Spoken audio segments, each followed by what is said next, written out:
Hello everyone, কেমন আছেন আপনারা? কোর্সে আপনারা কিভাবে নতুন নিয়মে অ্যাকাউন্ট খুলবেন ফুল ভেরিফিকেশন সহ একদম স্টেপ বাই স্টেপ আজকের ভিডিওতে আমি আপনাদের দেখিয়ে দিব।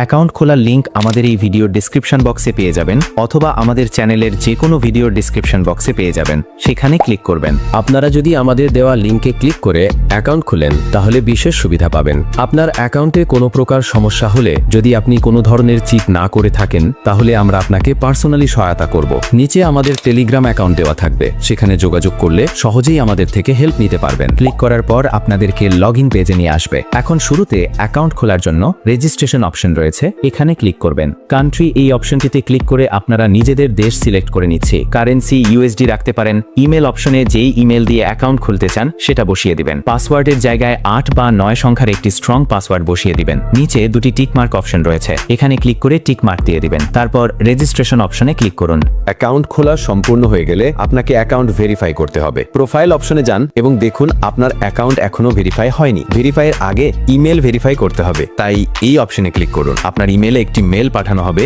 মেলটি ওপেন করে কনফার্ম দ্য ইমেল অপশনে ক্লিক করলেই ইমেল ভেরিফাই হয়ে যাবে। এরপরে নিকনেমের জায়গায় আপনি যে কোনো নাম দিতে পারেন, যেমন কিং। তারপর এনআইডি অনুযায়ী ফার্স্ট নেম আর সেকেন্ড নেমের জায়গায় নাম বসান। যদি এনআইডিতে এমডি ফাহাদ থাকে তাহলে ফার্স্ট নেমে এমডি ফাহাদ দিন এবং লাস্ট নেমে ফাহাদ দিন। ডেট অফ বার্থে জন্ম তারিখ দিন এবং অ্যাড্রেসের জায়গায় ঠিকানা দিন। নিশ্চিত করুন সব তথ্য ডকুমেন্ট অনুযায়ী দিয়েছেন। সবকিছু হয়ে গেলে সেভ অপশনে ক্লিক করুন। সেভ অপশনে ক্লিক করার পর ভেরিফিকেশন অফ ডকুমেন্টস অপশন চলে আসবে। নিচে আপলোড ডকুমেন্টস অপশনে ক্লিক করবেন। তার পূর্বে অবশ্যই আপনি একটু নিচে চলে আসবেন। এখান থেকে টাইম জোন UTC+60 এটি সিলেক্ট করে নেবেন। এটি হচ্ছে বাংলাদেশের টাইম জোন। একটি ডিসক্লেমার, আপনি যদি 18 বছরের বেশি বয়সী না হন তাহলে ট্রেডিং করা ঠিক নয়, কারণ এটি খুবই ঝুঁকিপূর্ণ। তারপর আমরা আপলোড ডকুমেন্টস অপশনে ক্লিক করব।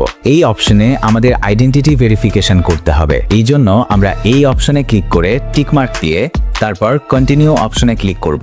দ্বিতীয় অপশনে আমাদের দেশ সিলেক্ট করতে হবে। এখানে আমাদের দেশ অলরেডি সিলেক্ট করা আছে। যদি সিলেক্ট না করা থাকে তাহলে আপনারা এখান থেকে আপনাদের দেশ সিলেক্ট করে নেবেন। এখানে ভেরিফাই করার জন্য অনেক মাধ্যম রয়েছে। চাইলে আপনারা NID card, passport, driving licence বা রেসিডেন্স পারমিট দিয়েও আপনাদের অ্যাকাউন্টটি ভেরিফাই করতে পারবেন। বেশিরভাগ মানুষ এনআইডি দিয়ে ভেরিফাই করে, তাই আমি এটি দিয়ে দেখিয়ে দিচ্ছি। সবগুলো নিয়ম একদমই একই। যেটা দিয়ে অ্যাকাউন্ট ভেরিফাই করতে যাচ্ছেন সেটা সিলেক্ট করে নিচে কন্টিনিউ অপশন রয়েছে, ওখানে ক্লিক করবেন। এখন এখানে আপনাদের ডকুমেন্টের ছবি আপলোড করতে হবে। ফ্রন্ট সাইড অপশনে ক্লিক করে আপনাদের আইডি কার্ডের সামনের পৃষ্ঠার ছবি তুলে জমা দেবেন। অবশ্যই খেয়াল রাখবেন যেন ছবিগুলো পরিষ্কার এবং স্পষ্ট হয়। ছবিতে আপনাদের চেহারা এবং বাকি তথ্য যেন স্পষ্টভাবে দেখা যায়। ছবিটি চাইলে আপনারা গ্যালারি থেকেও দিতে পারেন অথবা সরাসরি তুলেও দিতে পারেন। ফ্রন্ট সাইডের ছবি জমা দেওয়ার পর ব্যাক সাইড মানে পেছনের দিকের ছবিও জমা দিতে হবে। ছবিগুলো আপলোড করার পর কন্টিনিউ অপশন রয়েছে, সেখানে ক্লিক করবেন। ক্লিক করার পর কিছুক্ষণ লোডিং নেবে এবং তারা আপনাদের সকল তথ্য যাচাই করবে। সবকিছু যদি সঠিকভাবে সাবমিট করা হয়ে থাকে তাহলে সঙ্গে সঙ্গে আপনাদের অ্যাকাউন্টটি ভেরিফাই করে দেবে।